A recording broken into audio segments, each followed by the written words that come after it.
नमस्कार। वक्त है प्रश्नकाल का, आपके साथ मैं राहुल अवस्थी। भजनलाल सरकार को बने 6 महीने का वक्त बीत चुका है। शुरुआती 6 महीने मूल्यांकन के लिए सही समय अवधि तो नहीं कही जा सकती, लेकिन ऐसे वक्त में जब एक लंबा समय आचार संहिता का बीता हो तो यहाँ थोड़े से इफ्स एंड बट्स होते हैं। लेकिन इंस्टेंट कॉफी और इंस्टेंट परिणाम के इस युग में मूल्यांकन तो करना जरूरी है। मुख्यमंत्री भजनलाल ने जब सीएम पद की शपथ ली तो कई सवाल थे जो जवाब मांग रहे थे। सवाल थे कि प्रशासनिक अनुभव की कमी कहीं सरकार चलाने में बाधक तो नहीं होगी।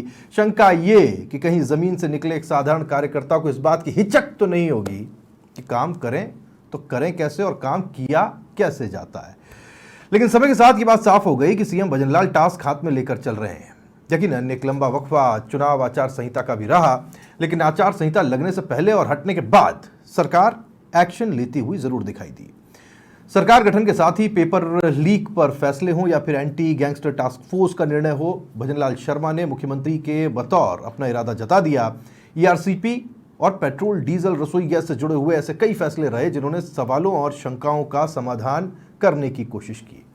लेकिन अभी लंबा वक्त तय करना बाकी है और अगले 4.5 साल सरकार के लिए लिटमस टेस्ट जैसे होंगे, क्योंकि डबल इंजन की सरकार के साथ कोई बहाना नहीं बचेगा। चर्चा के लिए तमाम खास मेहमान हमारे साथ रहेंगे। राधेश्याम भारती जी राजनीतिक विश्लेषक हमारे साथ रहेंगे। राधेश्याम सर स्वागत है आपका। अटल खंडेलवाल जी बीजेपी से हमारे साथ होंगे। अटल जी स्वागत है। यशवर्धन सिंह जी कांग्रेस से हमारे साथ होंगे। यशवर्धन सिंह जी आपका बहुत स्वागत है।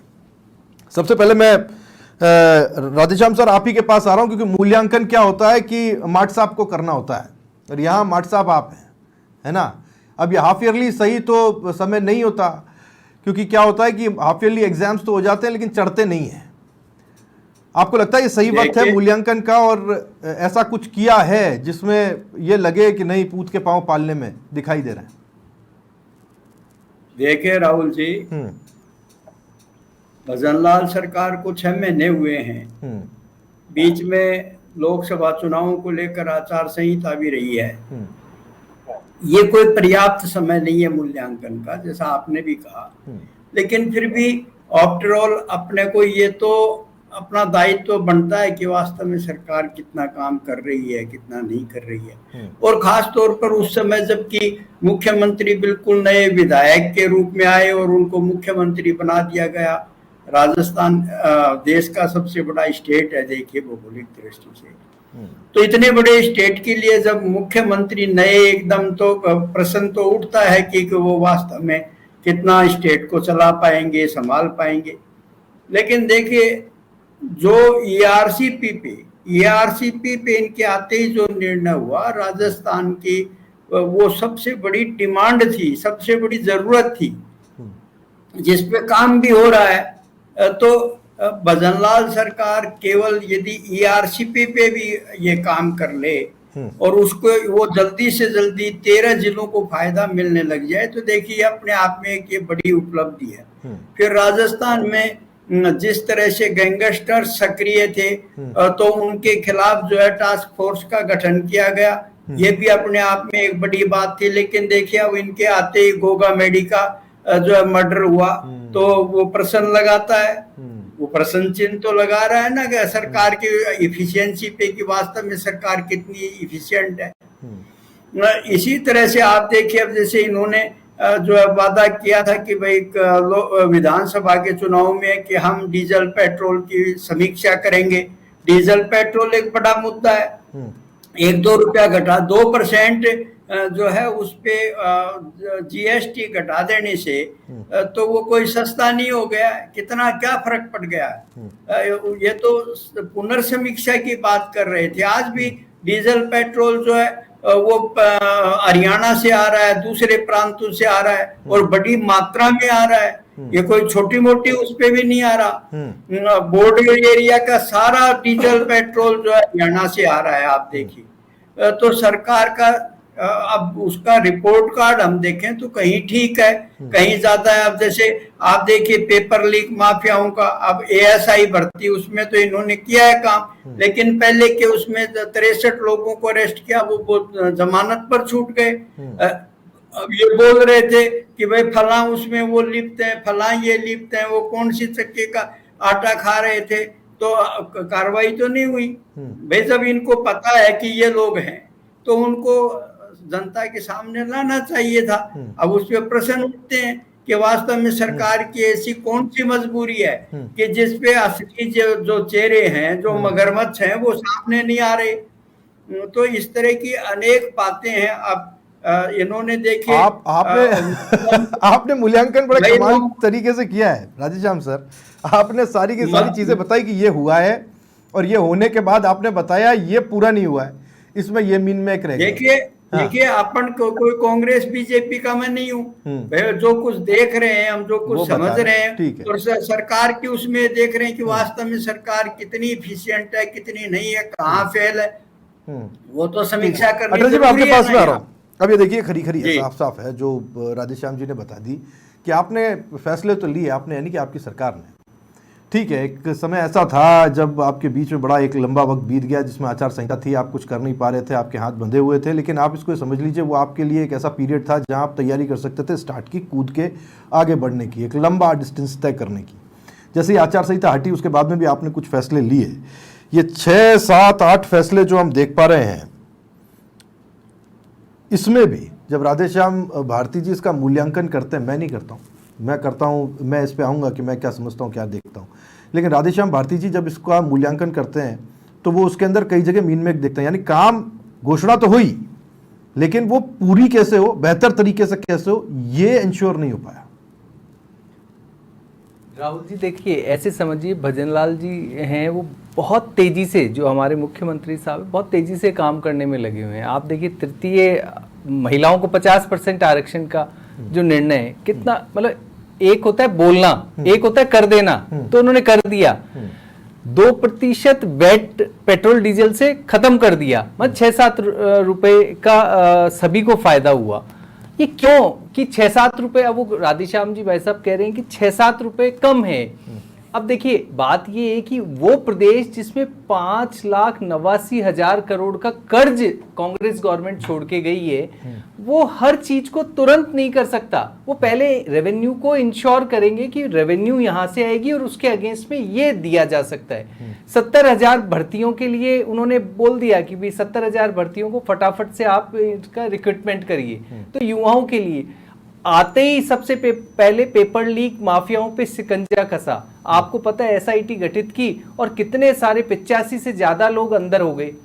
तो ये जो देखिए 3 महीने तो आचार संहिता के समय पे रुका रहा बहुत सारा काम, और अब ईआरसीपी मुश्किल से 60 दिन के अंदर ईआरसीपी का समझौता कर लिया, जिसको करना क्या था, पीकेसी ईआरसीपी उसको बनाना था और उसके लिए केंद्र तैयार था, और उन्होंने ये बहुत आसानी से करके जो 3750 मिलियन क्यूबिक पानी चाहिए था 2,80,000 सिंचाई के लिए, करोड़ एकड़ की सिंचाई के लिए, और करीब 40% जनता यानी 21 जिलों के लोगों को पानी के पीने के लिए ये सफिशिएंट वो था, वो आप 4,000 करोड़ में, जहां कांग्रेस गवर्नमेंट उसको 70,000 करोड़ और एक बहुत अटकाए हुए थी, उसको आप देखिए कि इतनी जल्दी समझौता कर देना।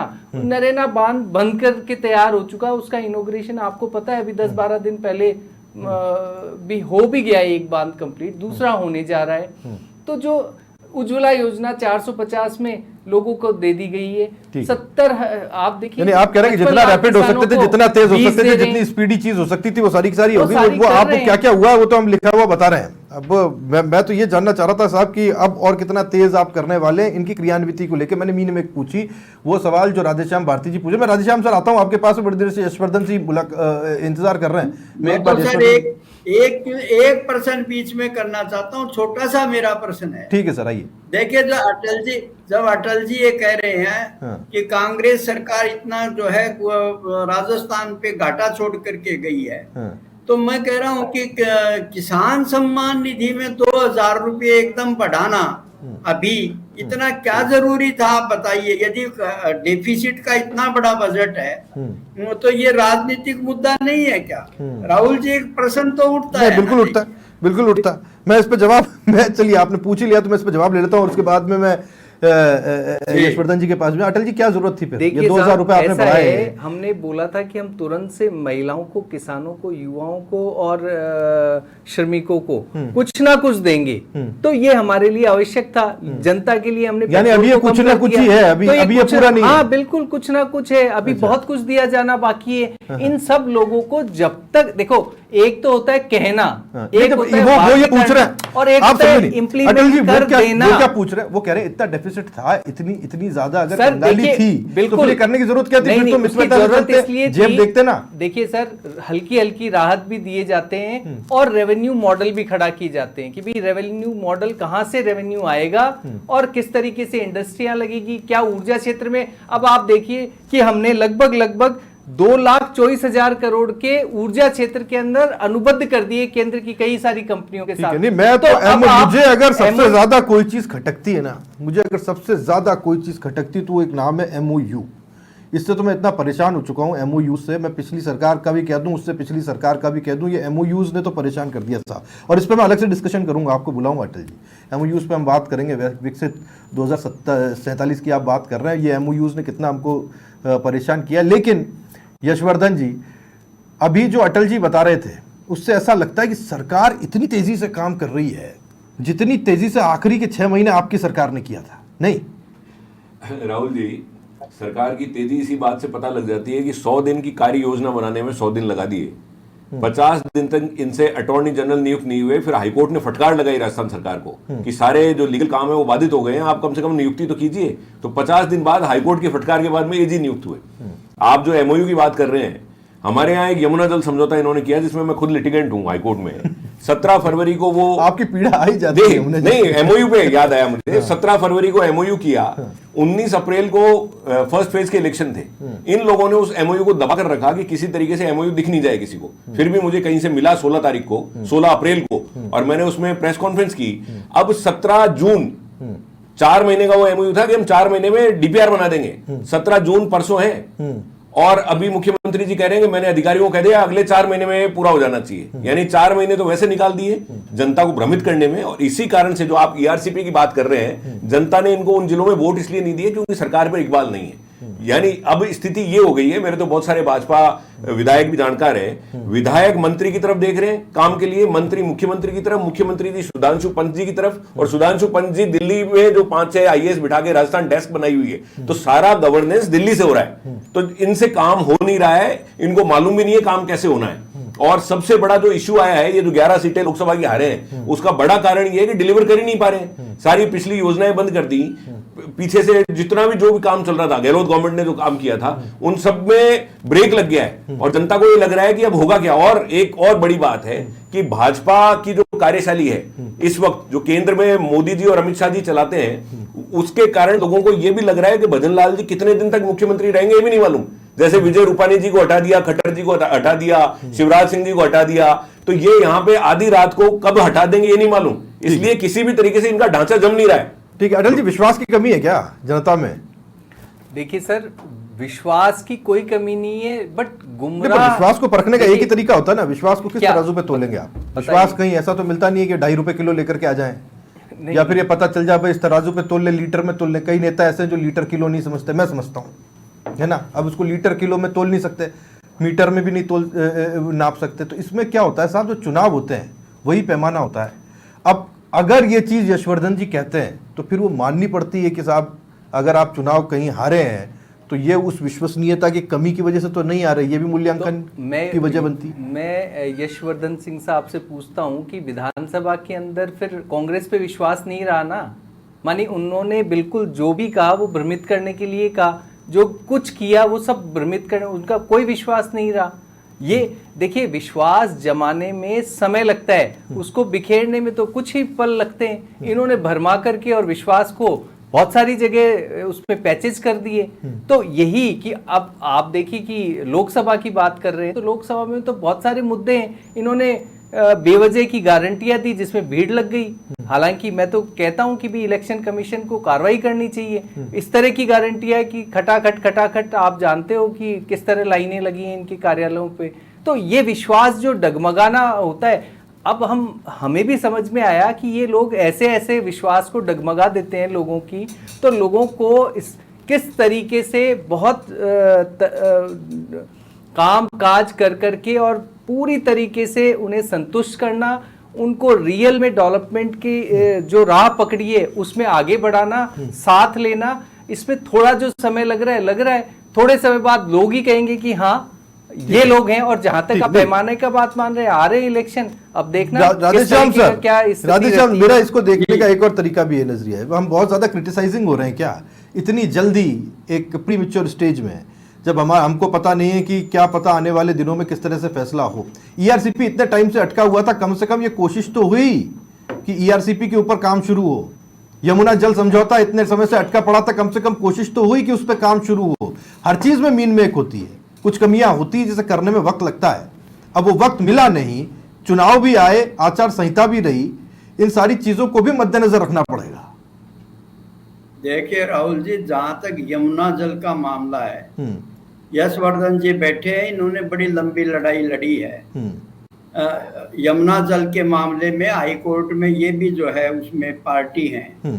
मैं आपको बताऊं कि आप ये खास करके झुंझुनू और नीम का थाना जिला, इनको आप देखिए जो बिल्कुल जो है सटे हुए हैं महेंद्रगढ़ डिस्ट्रिक्ट से, हरियाणा के।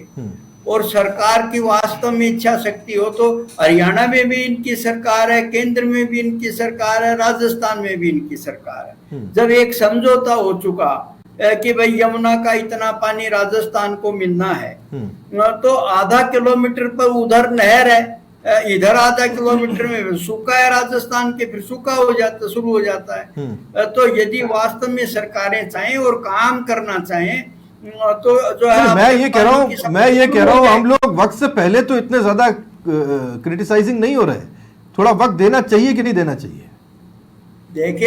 देखिए मैं वही कह रहा हूँ कि 6 महीने का जैसे सरकार को समय हो गया, सरकार आते ही सरकार ने यमुना इस पे जो है समझौता किया, दोनों राजस्थान और हरियाणा सरकारों में आपस में समझौता हुआ।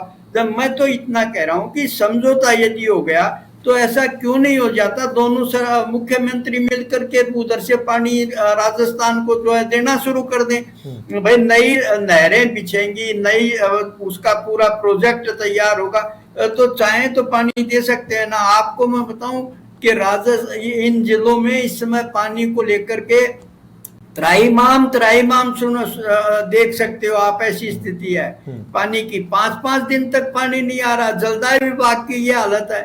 और इतनी भीषण गर्मी में रोज कहीं धरने हो रहे हैं, कहीं प्रदर्शन हो रहे हैं। तो ये मूलभूत मुद्दे जिसको एड्रेस करना चाहिए। तो साहब ये क्या है, ये तो आप 6 महीने नहीं, ये तो आप समझिए ये एक ऐसी चीज है अटल जी जो हमेशा चलेगी, अनवरत चलेगी। पानी, बिजली। राहुल जी क्या एक प्यासा मरता आदमी, आप देखिए क्या वो इनके एमओयू को देखेगा या वो सरकार के कार्यकाल को, उसको तो इमीडिएट पानी नहीं मिलेगा। एमओयू भी सुनने में मुंह टाइप का लगता है, आप कह सकते हो कि वो मुंह देखेगा। ठीक है अटल जी, ये पानी बिजली तो ऐसे इश्यूज हैं जो अनवरत चलने वाले हैं, वो उसकी साइकिल रुकेगी नहीं सर, ये साइकिल रुकेगी। इस सरकार में मैं आपको इसी प्लेटफॉर्म पे अश्योर कर रहा हूँ, ये रुकेगी। देखिए हथनी कुंड जो परियोजना है उसमें 260 किलोमीटर की भूमिगत पाइपलाइन बिछा रहे हैं, तो वो इन जिलों की 1 लाख हेक्टर एकड़ जमीन का ये सारा जो आप कह रहे हो पानी की समस्या उसको खत्म करेगी। अब उसमें समय लग रहा है अभी आप देखिए 6 महीने में आप पानी की समस्या और बिजली की समस्या को खत्म करना चाह रहे हैं। हम आपको अश्योर कर रहे हैं बिजली इस बार पूरा का पूरा देखा गया कि कितनी चाहिए। अगर एवरेज बिजली की बात करें तो करीब 30,000 मेगावाट अगर पर डे हमको मिलता है तो हमारा काम चल जाता है। लेकिन हमें कहीं ना कहीं हमारा जो उत्पादन है वो 20-22 हजार के आसपास बैठ रहा है। और राजस्थान बड़ा प्रदेश है, उसमें अक्षय, सौर और ये सब है, तो इस बार हम इसको 35,000 मेगावाट तक ले जाएंगे। अगली बार ये समस्या बिजली की तो नहीं आएगी, बहुत सारे सौर ऊर्जा जो देखिए पानी और बिजली ये दोनों मूलभूत समस्याएं राजस्थान की खत्म होगी इसी सरकार के कार्यकाल में, ये आप देखने को मिलेगा आपको। ठीक है, ऐसा हो तो बहुत अच्छा, आपके मुंह में गुड़ घी शक्कर साहब, हम तो चाहते हैं बिजली इतनी आए कि खट दबाएं और ऐसा ही होगा राजस्थान में तो कम से कम कि हम वापस देंगे। यशवर्धन जी मैं आपके पास और ये बड़ा मैं एक तटस्थ राय भी चाहूंगा, क्योंकि आप तो लिटिगेंट हैं, आप आज से थोड़ी लड़ रहे हैं और इस सरकार की बनने से के वक्त से तो नहीं लड़ रहे हैं, आप तो बड़े वर्षों से लड़े, 2017 कब से लड़ाई लड़ रहे हैं आप, और आपने इस लड़ाई को देखा है। अगर आप ये यमुना जल समझौते को लेकर के बात करते हैं, देखिए एक बहुत बड़ी चीज तो हुई, एक मेजर स्टेप फॉरवर्ड है, इसको तो हमें एक्सेप्ट करना पड़ा। हथेली पे सरसों 6 महीने के भीतर एक मुख्यमंत्री उगा दे, ये तो संभव नहीं है, लेकिन हमको स्टेप बाय स्टेप ग्रोथ को देखना पड़ेगा ना। राहुल जी, मैं इसी बात पे आ रहा था, आपने अटल जी ने कहा कि 60 दिन में ईआरसीपी और यमुना जल समझौता कर लिया। मैं फर्स्ट हैंड एक्सपीरियंस बता रहा हूं, 2020 में राजस्थान हाईकोर्ट ने सेंट्रल वाटर कमीशन को यमुना जल के मामले में डीपीआर बनाने का आदेश दे दिया और 31,000 करोड़ की डीपीआर राजस्थान गवर्नमेंट ने बनाकर सेंट्रल वाटर कमीशन को भेज दी 2020 में। ये जो 60 दिन का जो मामला है, मैं आपको बता दूं, ईआरसीपी और यमुना जल समझौता दोनों को केंद्र सरकार ने पॉलिटिकल कारणों से रोक के रखा था कि किसी भी कारण से कांग्रेस के राज में ये समझौते धरातल पर नहीं उतर जाए। ये 4 साल 5 साल से रोके हुए थे और जो ही इनकी सरकार बनी, बनते ही 60 दिन के अंदर अंदर इन्होंने एमओयू कर लिए, ये दिखाने के लिए कि देखिए हमने 60 दिन में काम कर दिया, जबकि 4-5 साल दो राज्यों के बीच में भी तो होने थे। अब वहां आपको एमपी से सहयोग नहीं मिलता या वहां आपको हरियाणा से सहयोग नहीं मिलता। अब एक राज्य की सरकारें हैं, सहयोग रोका हुआ था।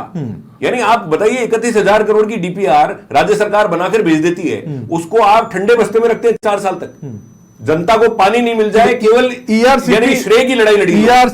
ईआरसीपी और यमुना जल के ऊपर आप जो श्रेय क्रेडिट ले रहे हैं अटल जी, कहना यशवर्धन जी का ये है कि वो क्रेडिट आप नहीं ले पाएंगे, क्योंकि ये तो क्रेडिट ऐसा था कि आपने रोक के ऐसा रखा था कि उस दिन हम इस बांध के फाटक खोलेंगे जिस दिन हमारी शपथ हो जाएगी राजस्थान में। देखिए, ये इन्होंने चुनावी मुद्दा बनाने के लिए, मैं इसको इस तरह से बोल रहा हूं कि इन्होंने चुनावी मुद्दा बनाने के लिए इस ईआरसीपी और इस वाले विवाद को खड़ा किया।